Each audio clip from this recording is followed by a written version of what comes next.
Texas state troopers have been caught doing cavity searches on women that did not need to have cavity searches done on them. They got caught on dash cams doing the following. These videos are a little difficult to watch, so I want to give you guys fair warning. And with that said, let's take a look.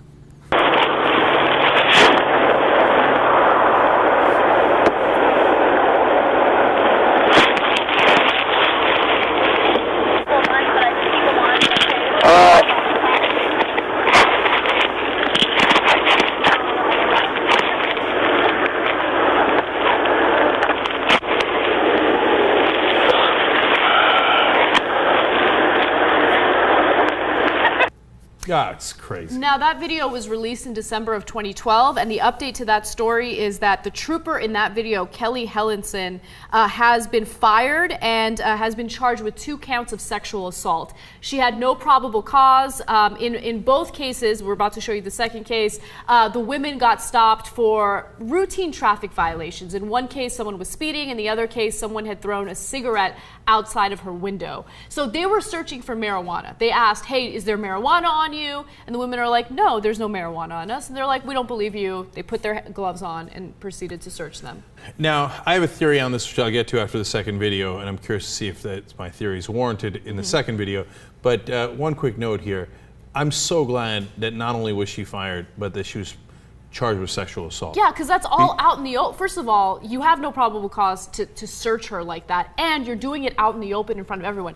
By the way, if there was a couple in a relationship doing that outside, where a guy is feeling a woman up like that, he would be arrested. She would be arrested as well, right? For indecent exposure, whatever it is. And why is it okay? Why would a cop think that it's okay to do that out in the open like that, to violate a person like that? Because power corrupts, and absolute power corrupts absolutely. Obviously, she thought she can get away with it. Now, we don't know how many times she did that and did get away with it. Yeah. This time she happened to be caught. So let's take a look at the second video.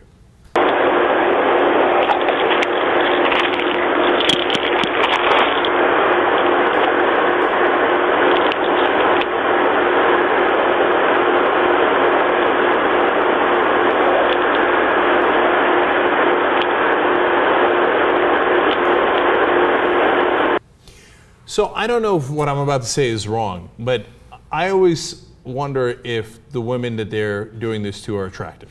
Because if they're attractive, I think the reality is it's much more likely to be sexual. And almost every single time that we show a video like this, the women are attractive. And it can't be a coincidence. And I came into this story without seeing the videos first. I was curious to see if they were going to be attractive again. And they were both very attractive women, right? So how is it that they never do it to an 89-year-old grandmother? Now you might say it's because they might not have suspected them of marijuana, they suspect younger people. It's just awfully convenient. And besides which, look at it. It's obviously sexual.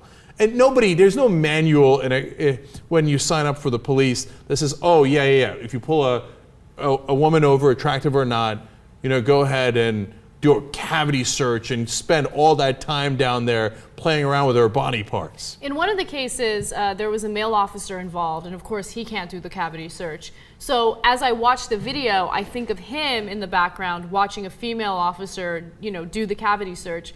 And you're right, look, it's really speculation on our part, and we should be absolutely clear on that. But at the same time, you can't help but think of, these cops getting some sort of pleasure or enjoyment out of it, because again, why out of nowhere after a routine traffic violation would they think, hey, let me search these women for marijuana? They might be hiding marijuana down there.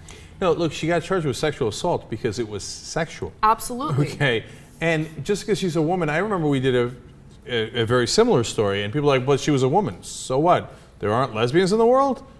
Like, wow, mystery solved, right?